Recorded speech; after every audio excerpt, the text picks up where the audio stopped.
नमस्ते बच्चों, मैं शिवानंद पाराशर आईएएस की इस सीरीज़ में आपका फिर से स्वागत करता हूं। तो आगे बढ़ने से पहले मैं आशीर्वाद लेना चाहूँगा श्री नयपद्म सागर जी महाराज एवं श्री मरणाश्री जी साहेब जी का।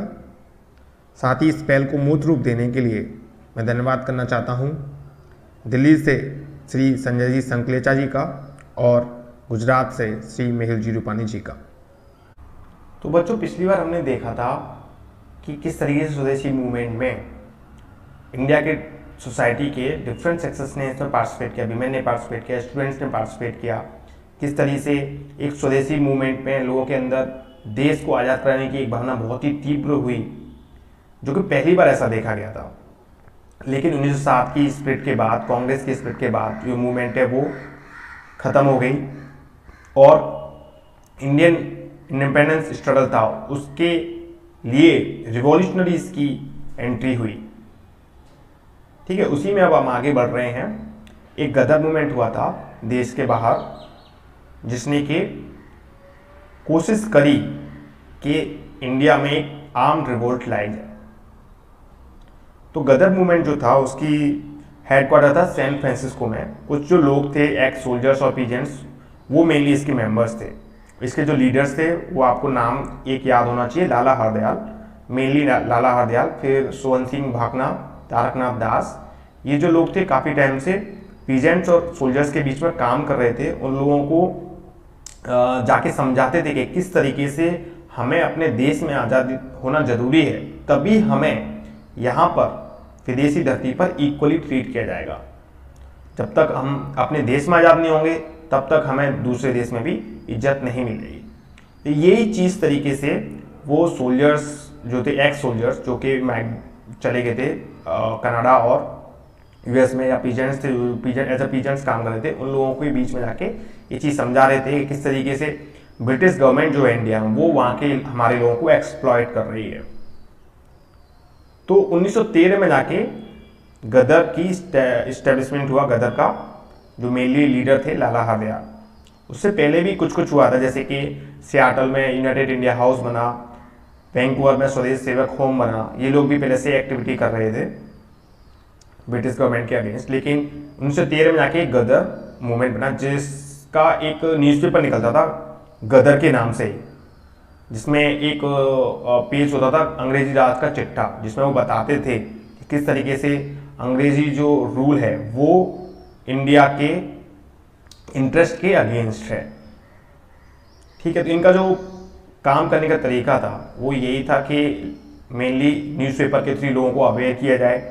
जो इंडियन ट्रूप्स हैं, जगह जगह पे जो इंडियन ट्रूप्स हैं, उनको उनके बीच में काम किया जाए। उनको इस रिवोल्ट में पार्टिसिपेट करने के लिए उनको इनवाइट किया जाए। आर्म्स को प्रोक्योर करना पड़ेगा और फिर ब्रिटिश कॉलोनीज में एक साइमल्टेनियस रिवोल्ट हम लेके आएंगे, जितने भी ब्रिटिश कॉलोनी एब्रॉड में।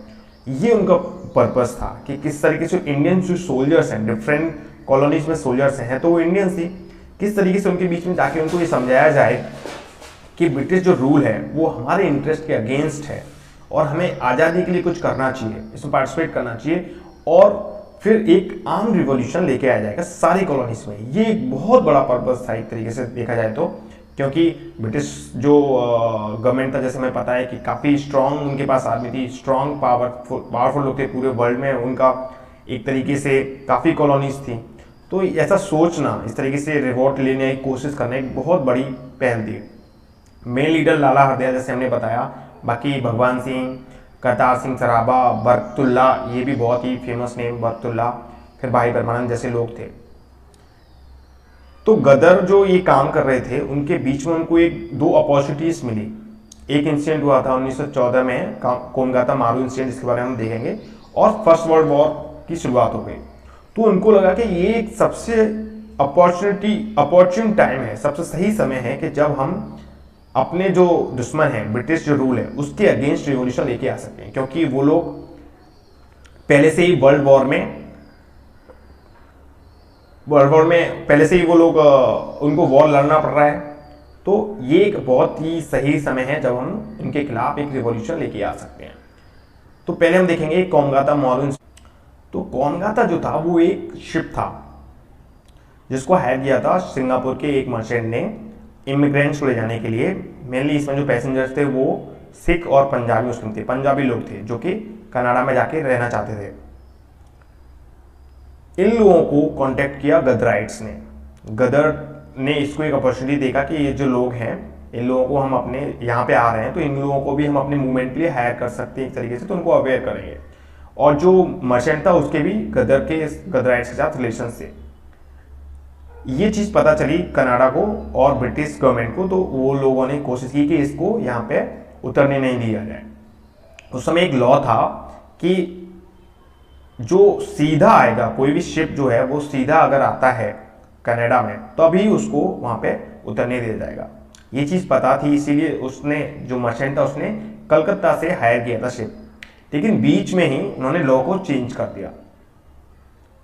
तो इसकी वजह से ये इसको वहाँ पे उतरने नहीं दिया गया। ब्रिटिश जो गवर्नमेंट थी उसका प्रेशर था कि इसको यहाँ पे नहीं उतरना दिया जाना चाहिए।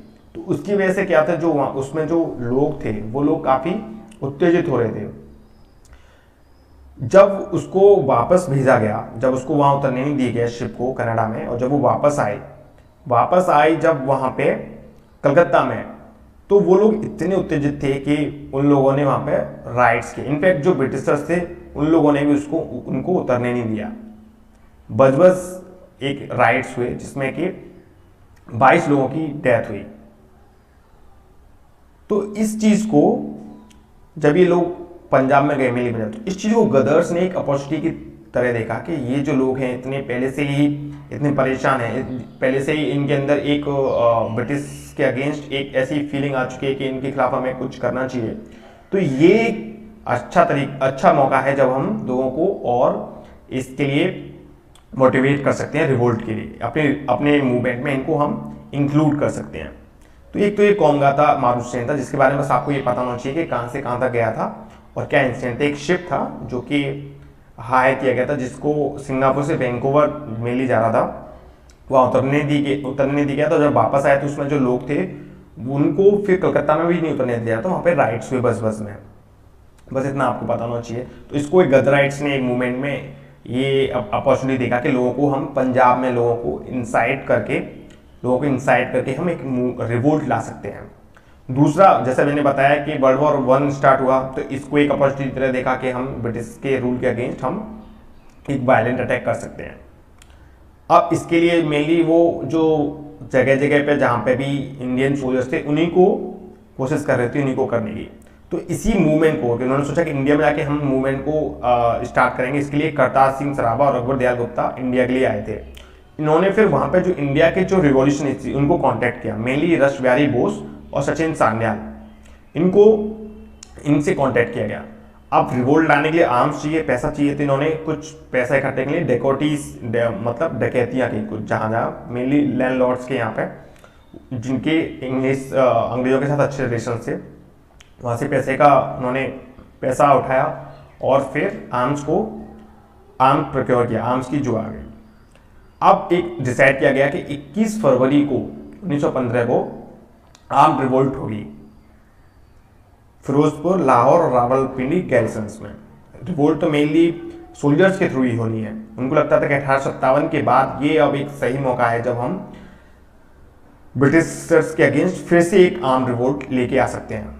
लेकिन ब्रिटिशर्स थे, उनको इसके बारे में पता चल गया, तो उन्होंने तुरंत एक्शन लिया। तब तक चूंकि वर्ल्ड वॉर था, तब तक उनके एक लॉ भी था, डिफेंस ऑफ इंडिया रूल्स लेके आ चुके थे। उस लॉ के अंडर तुरंत कई सारे लोगों को कैप्चर कर लिया, जितने भी लीडर्स सबको अरेस्ट कर लिया गया। इवन 45 लोगों को हैंग कर दिया गया।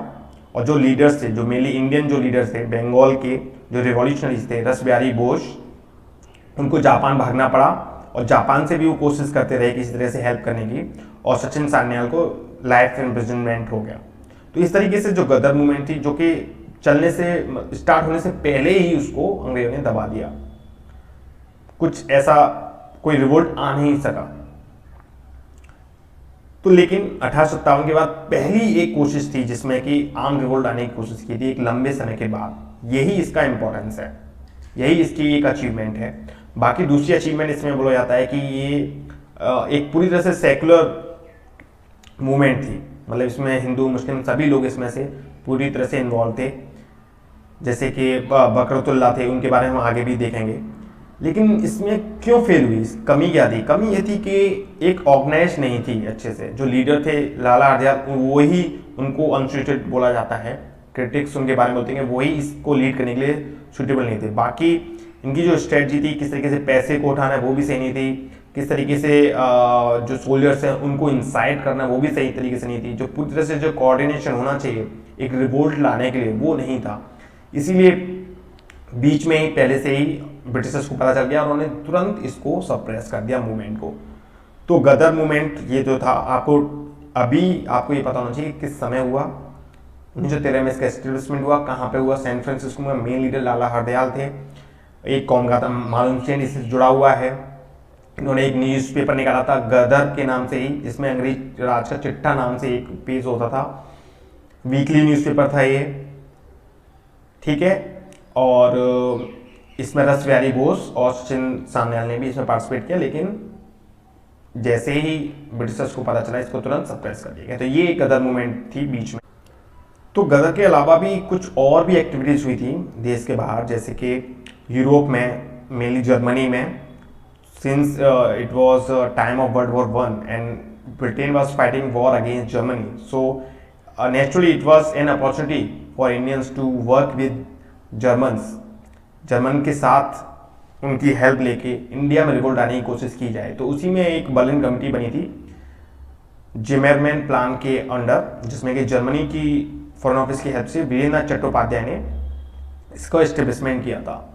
इसका पर्पस वही था कि किस तरीके से इंडियन जो सेटलर्स हैं, जो भी विदेश में रह रहे हैं, और जो कि सोल्जर्स हैं, ट्रूप्स जो हैं, उनको इंसाइट किया जाए रिबेल करने के लिए, और ब्रिटिश इंडिया में एक रिवोल्ट दिया जाए और इंडिया को आज़ाद कराया जाए।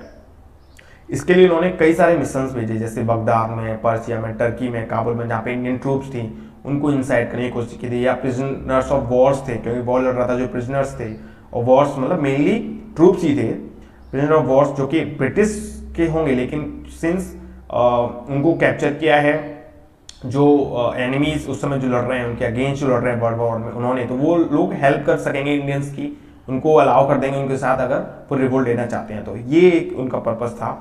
इसी में एक और इंसिडेंट हुआ था, जैसे राजा महेंद्र प्रताप सिंह ने एक प्रोविजनल इंडियन गवर्नमेंट बनाई थी काबुल में। ये क्वेश्चन आ जाता है कि प्रोविजनल इंडियन गवर्नमेंट कहाँ बनी थी? काबुल में बनी थी राजा महेंद्र प्रताप सिंह के हेल्प से, जिसमें बकरतुल्ला का बहुत बड़ा रोल था। वहाँ के जो क्राउन प्रिंस थे अमानुल्लाह, उन्होंने इसको अलाउ किया था। एक प्रोविजनल गवर्नमेंट बनी थी, कुछ टाइम के लिए ही बनी थी, लेकिन तो ये हमने देखा कि देश के बाहर किस तरीके से लोग कोशिश कर रहे थे, जबकि वो जानते थे कि वो एक बहुत बड़ी पावर के अगेंस्ट कोशिश कर रहे हैं, लेकिन still they were trying, India को आज़ाद करने के लिए कोशिश कर रहे थे रिवॉल्यूशनरीज। जैसे गदर मूवमेंट हुआ, और ये बर्लिन कमेटी हुई, और ये प्रोविजनल इंडियन गवर्नमेंट हुई वर्ल्ड वॉर 1 के टाइम पे, ठीक है। एक और हुई थी, एक सिंगापुर में एक छोटी सी म्यूटनी हुई थी, जिसको लीड किया था मेनली पंजाबी मुस्लिम 5th लाइट इन्फेंट्री ने और 36 सिख बटालियन ने। जमदार चिश्ती खान, जमादार अब्दुल गनी की, इनकी लीडरशिप में एक म्यूटनी थी। लेकिन एक थोड़े से एक तो अगर इन्फेंट्री इसको म्यूटनी कर रही तो उसको सप्रेस करना बहुत आसान होता था, जिसमें से 37 लोगों को एग्जीक्यूट किया गया और लाइफ इन्वेस्टमेंट दिया कुछ लोगों को। काफ़ी लोग इसमें मर गए थे, लेकिन कुछ हो नहीं पाया।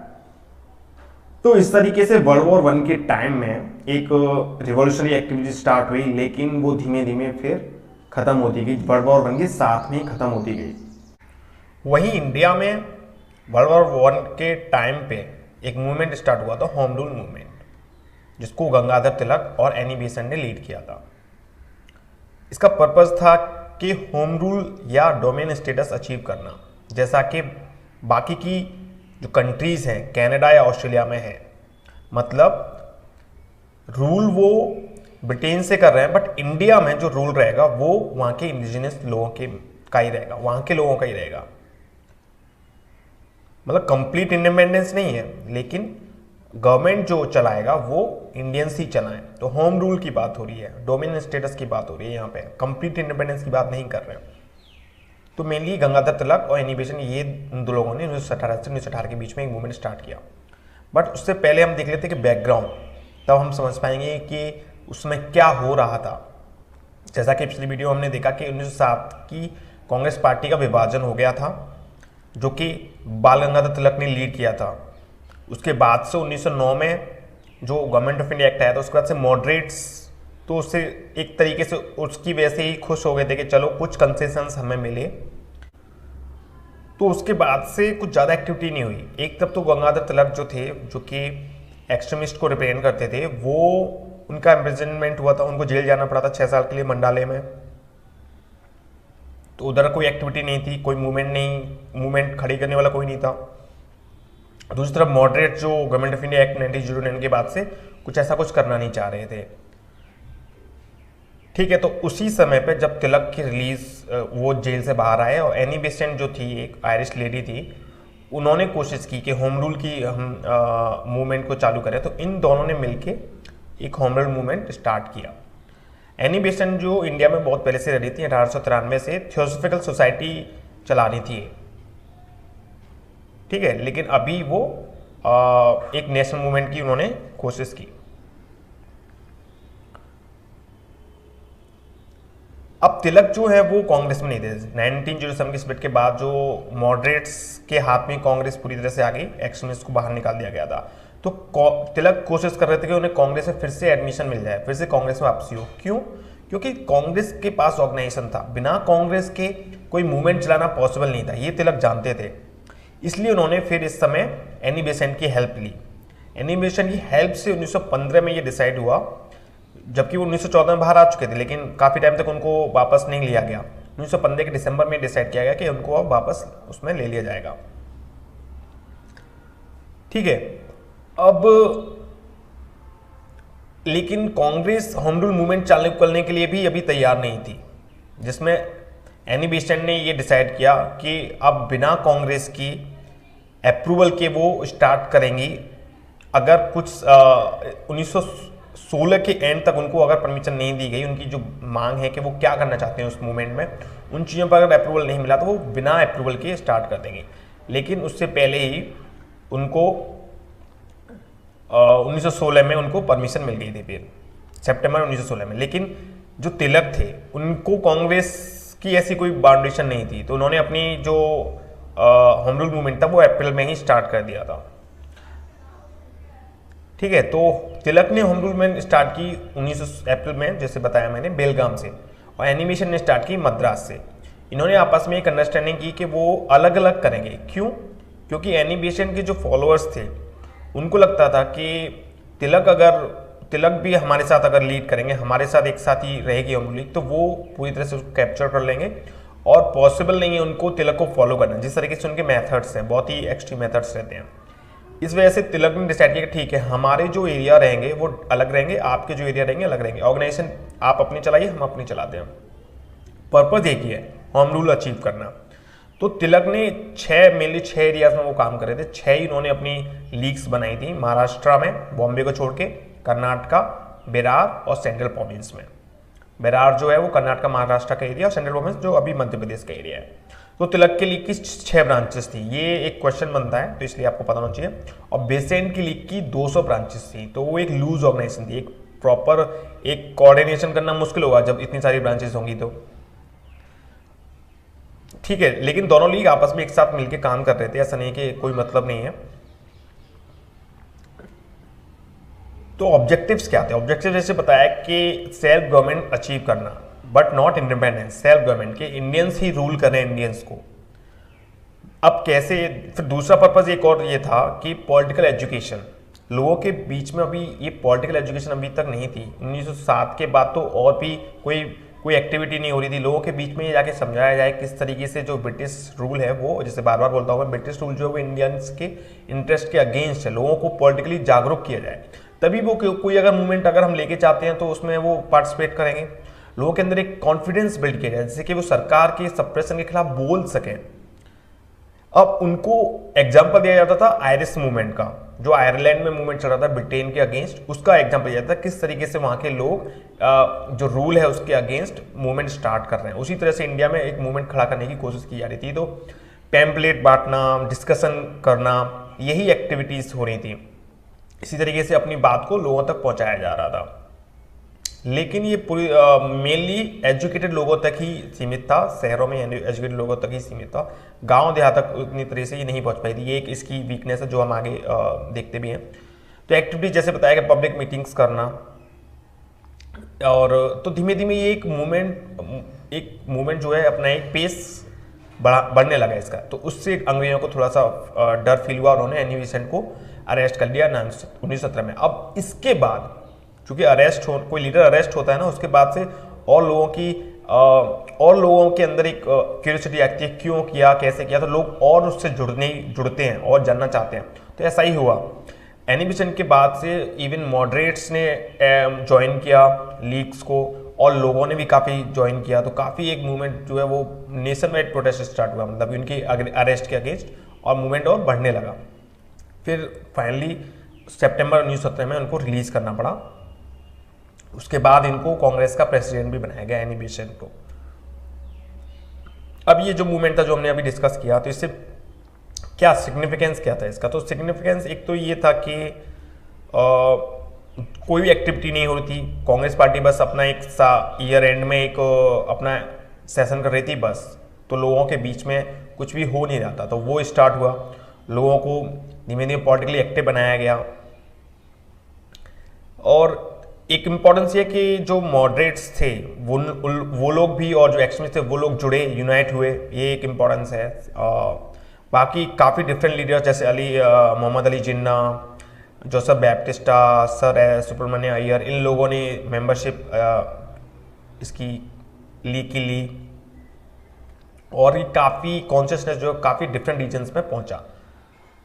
बाद में क्या हुआ इसके, जब 1917 में जब उनके रिलीज हुआ, तो उसके बाद से सरकार को लगा कि एक मूवमेंट, जैसा कि हर इसमें आप देखो कि नेशनल जो स्ट्रगल है वो क्या है कि कोई भी जैसे मूवमेंट एक पेस अचीव करती है, वो जैसे बढ़ने की कोशिश करती है, तो सरकार क्या करती है कि कोई भी एक लॉ लेके आएगी और लोगों को इनको कंसेशन देने की कोशिश करेगी, जिससे कि जो लीडर्स हैं वो ये फील करें कि धीमे धीमे सरकार उनको सेल्फ रूल सेल्फ गवर्नमेंट करने का उनको मौका दे रही है, उनका पार्टिसिपेशन बढ़ा रही है।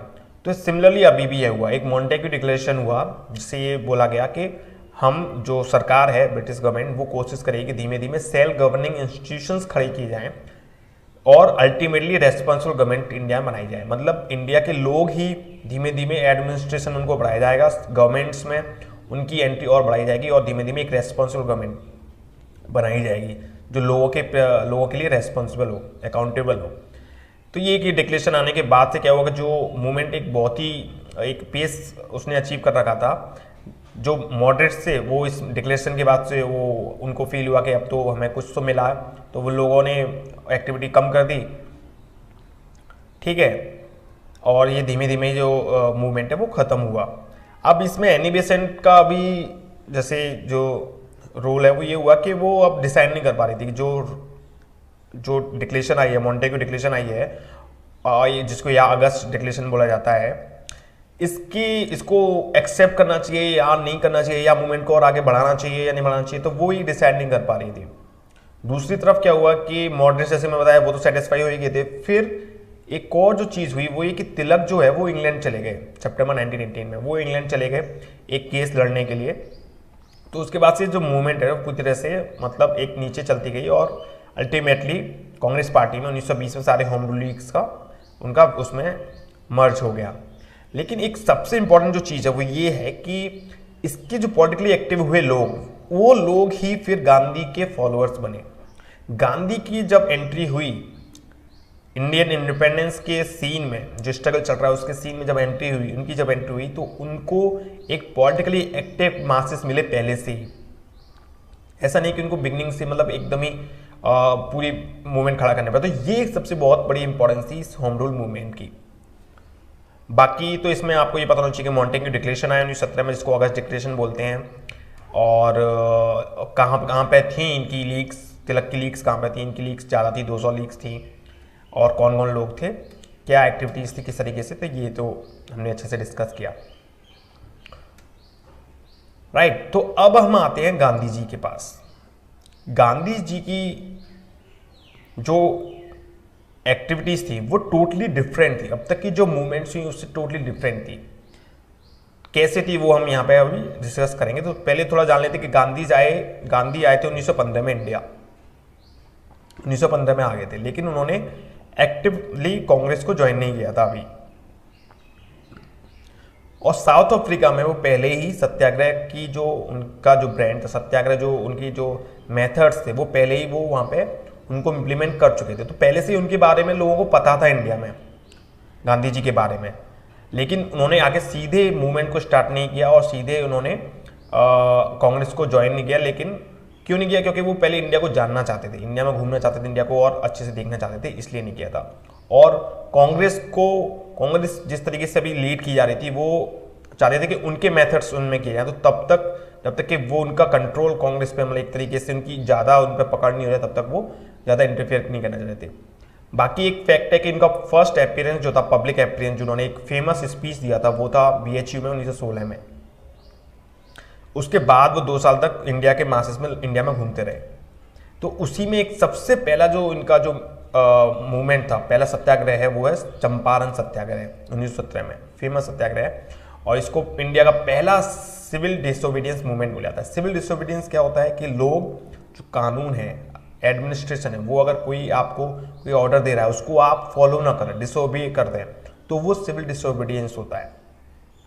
ठीक है, क्यों कर रहे हैं? आपके पास बेसिस क्या? आप बोल रहे हो कि जो रूलर है वो रूलर हमारे इंटरेस्ट के लिए नहीं काम कर रहा है, उसके जो ऑर्डर है वो इनजस्ट है, सही नहीं है, इसलिए आप उसको फॉलो नहीं करना चाह रहे हो। तो ये एक इंडिया का पहला सिविल डिसोबीडियंस चंपारण में। तो क्या है, कैसे, वो हम इसमें थोड़ा सा छोटा छोटा जान लेते हैं। तो चंपारण जो डिस्ट्रिक्ट था, वो एक्चुअली परमानेंट सेटलमेंट के अंदर एक जमींदारी सिस्टम के अंदर आता था, बिहार में जमींदारी सिस्टम के अंदर। उसमें जमींदारों ने उसको जो जमीन थी वो ठेकेदार्स को, टीकादार्स जो बोलते हैं, उनको दे रखी थी, उनसे वो रेवेन्यू लेते थे। मेनली जो थे यूरोपियन इंडिगो प्लांटर्स थे। ये इंडिगो प्लांटर्स क्या थे? जो पीजेंट्स को बोलते थे कि आप इतनी जमीन पे, मेनली उस समय एक सिस्टम था पंचकटिया, जो बाद में 3 कटिया हो गया था, पंचकटिया सिस्टम था, जिसमें बोलते थे कि आप 5 कट्ठा, 1 बीघा में बिहार में 20 कट्ठा होते हैं, 20 कट्ठा में से 5 कट्ठा पे आपको करना है इंडिगो। इंडिगो जो है वो जो यूरोपियन प्लांटर्स हैं वो सीधा उसको बेचते थे इंडिया में भी, और मेनली वो एक्सपोर्ट होता था। अब इंडिगो जो खेती कर रहे हैं, तो वो उस हिस्से पे जो किसान है वो कोई फूड की खेती नहीं कर सकते, फूड ग्रेन की खेती नहीं कर सकते, है ना। तो ये उनको प्रॉब्लम हो रहा था कि उनको जबरदस्ती ये खेती करनी पड़ रही थी, इंडिगो की खेती। अब इंडिगो को जो प्रोड्यूस भी कर रहे हैं, उसका जो उनको मिलना चाहिए वापस, वो भी नहीं मिल रहा है। ऊपर से रेंट जो थे वो बहुत ही ज़्यादा हाई रेंट्स थे ज़मीन के। तो इस तरीके से पूरा एक्सप्लॉयटेटिव सिस्टम चल रहा था वहाँ पे। तो पहले तो 5 कटिया सिस्टम था, बाद में 3 कटिया सिस्टम हो गया। आप कहीं पे भी अगर क्वेश्चन आएगा तो वो 3 कटिया वाला सिस्टम आपको वही मान के चलना है, ये 5 वाला पुराना था।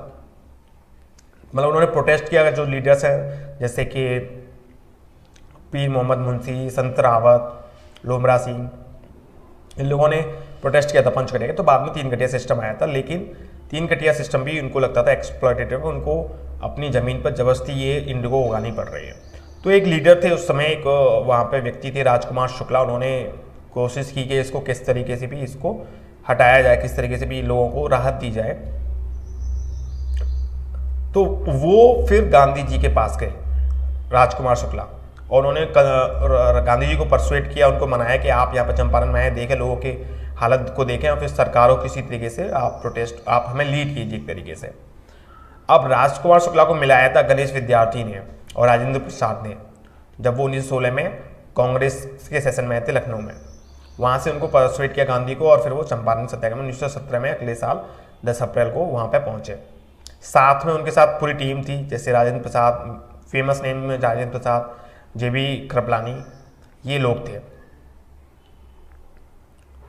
जैसे ही वो आए तो अब उनका नाम पहले से था, गांधी जी को सब लोग पहले से जानते थे, क्योंकि वो साउथ अफ्रीका में पहले से ही काफ़ी सत्याग्रह ये कर चुके थे। वहाँ पे साउथ अफ्रीका में जो इंडियन लेबर थे, उनके इंटरेस्ट के लिए, उनके साथ जो डिस्क्रिमिनेशन होता था उसके खिलाफ उन्होंने पहले से ही कर चुके थे। तो DM जो था वहाँ का मजिस्ट्रेट, उसने पहले से ही सीधा नोटिस दे दिया कि आप यहाँ से जाइए, आप यहाँ पे एंट्री नहीं कर सकते हैं।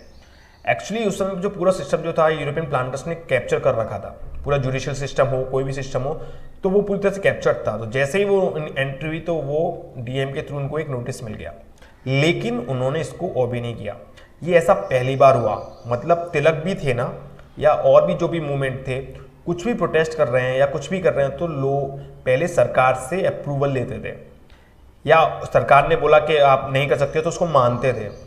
पहला ऐसी बार हुआ इंडिया में कि ऑर्डर को ओबे नहीं किया गया।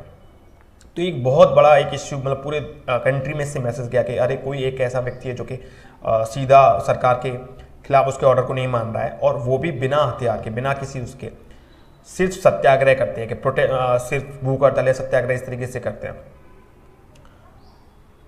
लेकिन उन्होंने माना नहीं। उन्होंने कहा कि मैं यहाँ पे लोगों की सफरिंग्स को जाने बिना, उनके लिए सफरिंग्स को उठाए बिना यहाँ से नहीं जाऊँगा। तो फिर बाद में उनको मानना पड़ा, उनको वहाँ पर रहने दिया गया। वो एक फैक्ट है ये एक्चुअली। हजरीमल धर्मशाला में रहते, बेतिया विलेज में, PCS में आ जाता है ये क्वेश्चन कभी कभी।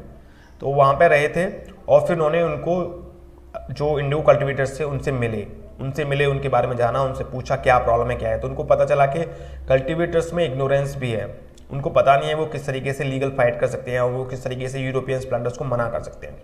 इसी वजह से वो रिप्रेस कर रहे थे यूरोपियन प्लांटर्स। तो उन्होंने उसके बाद एक प्रोटेस्ट किया, स्ट्राइक की, पहले लैंडलॉर्ड्स के खिलाफ, क्योंकि लैंडलॉर्ड अल्टीमेटली जो जमींदार थे उन्हीं के पास में रेवेन्यू जाता था, बाद में ब्रिटिश सरकार के पास जाता था। तो उसके खिलाफ उन्होंने प्रोटेस्ट किया, तो उससे उन्हें एक थोड़ी सी राहत मिली। जो टैक्सेस, जो रेंट था उसमें थोड़ी सी राहत मिली पहले, लेकिन यूरोपियन प्लांटर्स अभी भी वहां पे थे। अच्छा, एक और फैक्ट है कि गांधी जी को इसी मूवमेंट में सबसे पहले बापू का नाम दिया गया, बापू बोला था संत राउत ने, और महात्मा का नाम भी दिया गया।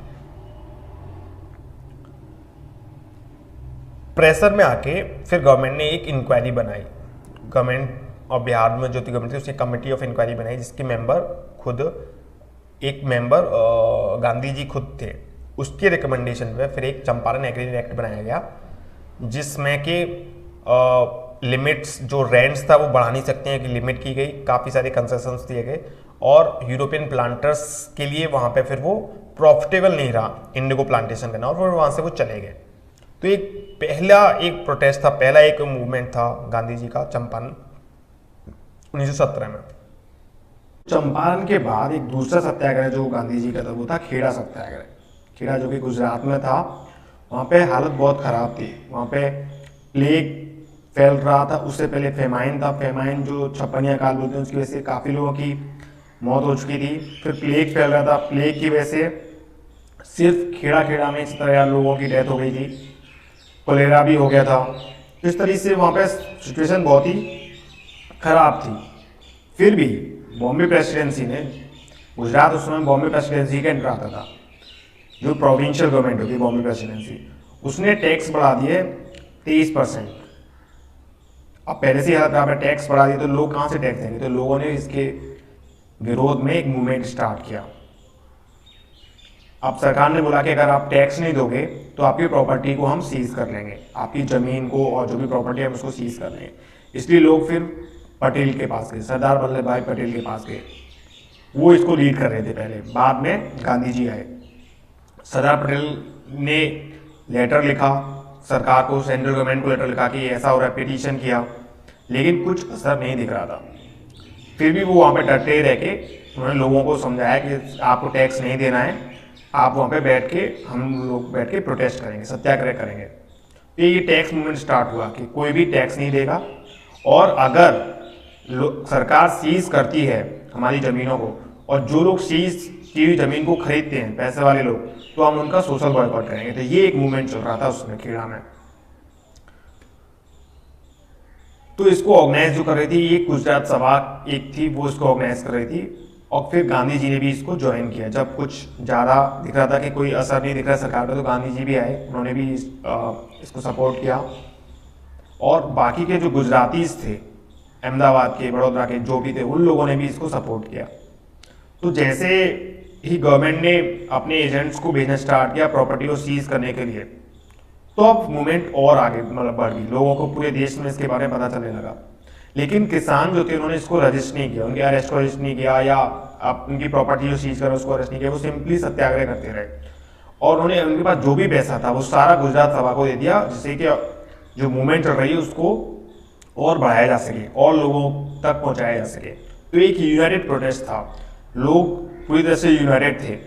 तो अल्टीमेटली फिर क्या हुआ कि सरकार को झुकना पड़ा और एक एग्रीमेंट करना पड़ा, जिससे कि टैक्स जो था वो सस्पेंड कर दिया उस साल का, और अगले साल का भी जो टैक्स था उसको भी कम कर दिया गया, और जो प्रॉपर्टी थी कन्फिस्केट की थी उसको वापस कर दिया गया। तो इस तरीके से ये खेड़ा सत्याग्रह था गांधी जी का एक दूसरा सत्याग्रह। जैसे कभी क्वेश्चन आता है कि पहला, दूसरा, तीसरा कौन सा था, तो इसमें खेड़ा दूसरा था। फिर एक क्वेश्चन मेंस में बन जाता है कि इनिशियल जो गांधी जी के मूवमेंट्स थी वो क्या क्या थी, तो उसमें आपको ये इनके बारे में लिखना पड़ता है। तो इसका जो कॉज क्या है, टैक्स वाला कॉज है इसका।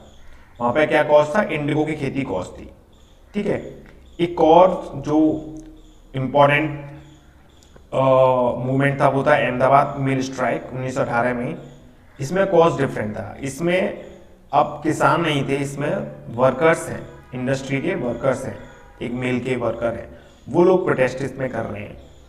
अहमदाबाद जो है एक बहुत बड़ी सिटी थी, बॉम्बे प्रेसिडेंसी की, मुंबई के बाद दूसरी बड़ी थी, एक बहुत बड़ा कमर्शियल सेंटर था, और यहाँ पे मेनली कॉटन इंडस्ट्री थी। तो कॉन्फ्लिक्ट क्या था, कॉन्फ्लिक्ट ये था कि प्लेग, जैसे पहले हमने देखा खेड़ा वाले में प्लेग फैल रहा था, तो एक प्लेग का बोनस मिलना था उनको, जो मिल वर्कर्स थे उनको बोनस मिलना था। लेकिन मिल ओनर्स जो थे वो बोनस को वापस ले लिया, उसको बोनस को नहीं देना चाहते थे। वर्कर्स ने इस पर प्रोटेस्ट करना स्टार्ट कर दिया कि आप बोनस भी दीजिए और 50% वेज हाइक होना चाहिए, वेज उनकी 50% होनी चाहिए, लेकिन मिल ओनर्स 20% ही देना चाहते थे। तो इसमें फिर गांधी जी को बुलाया गया, गांधी जी वहाँ पे आए, वहाँ पे उन्होंने भूख हड़ताल करी। ये पहला इंडिया में पहला मूवमेंट था जिसमें कि गांधी जी भूख हड़ताल पर बैठे, खुद भूख हड़ताल पर बैठे, और बाकी लोग और भी भूख हड़ताल पर बैठे थे, जिसमें कुछ समय बाद फिर उनको झुकना पड़ा मिल ओनर को, और उनको 35% बीच का रास्ता निकल के आया, 35% वेज उनकी बढ़ी। तो इसमें यहाँ पे गांधी जी को क्रिटिसाइज भी किया जाता है। जैसे आप देखोगे कि तीनों ही मूवमेंट में ऐसा नहीं है कि जो उनकी मेन डिमांड्स थी वो फुलफिल हुई हो, या तो टैक्स उनको पूरी तरह से हटाया गया हो, सिर्फ सस्पेंड किया गया, मतलब टैक्स देना था बाद में, सिर्फ सस्पेंड किया गया था। सिमिलरली यहाँ पे भी वेज जितना बढ़ना चाहिए था उतना नहीं बढ़ा, 50%, 35% ही वेज बढ़ा। इंडिगो में भी क्या था कि ऐसा नहीं कि यूनियन प्लांटर्स को एकदम मना कर दिया जाए, लेकिन चूंकि उनके लिए प्रॉफिटेबल नहीं रहता इसलिए वो वहां से छोड़ के चले गए थे। तो ये क्रिटिसिज्म रहती है गांधी जी की कि गांधी जी मतलब जो सरकार है उसके खिलाफ जरूर प्रोटेस्ट जरूर करते हैं, लेकिन जो गोल्स है उसको अचीव करने से पहले से ही एग्रीमेंट कर लेते हैं। लेकिन इसके पीछे एक आर्गुमेंट है कि इतना ही करना, सरकार को झुकाना है, सरकार को अगर एग्रीमेंट कराना है, यही एक जीत है, क्योंकि उनके पास पावर है, उनके पास फोर्स है। आपके पास क्या है, आप वेपन्स लेके तो प्रोटेस्ट कर नहीं सकते हो, आप भूख हड़ताल कर रहे हो, उसी से अगर सरकार झुक जा रही है तो यही एक बहुत बड़ी जीत होती है। आपके पास कुछ नहीं है, कोई पावर नहीं है, फिर भी आप सरकार को आप अगर एग्रीमेंट के लिए बना लेते हो, एक जीत हो जाती है। तो इस तरीके से ये गांधी जी की एंट्री हुई। उसके बाद से फिर रॉलेट सत्याग्रह होगा, और आगे जो भी मूवमेंट्स है गांधी जी की लीडरशिप में चलेंगे। ठीक है, तो वो हम आगे की वीडियोस में देखेंगे। इस वीडियो में हमने मेनली, आप फिर से हम रिवाइज कर लेते हैं इसमें क्या देखा था हमने। मेनली स्टार्टिंग से एक बार ब्रीफली रिवाइज कर लेते हैं।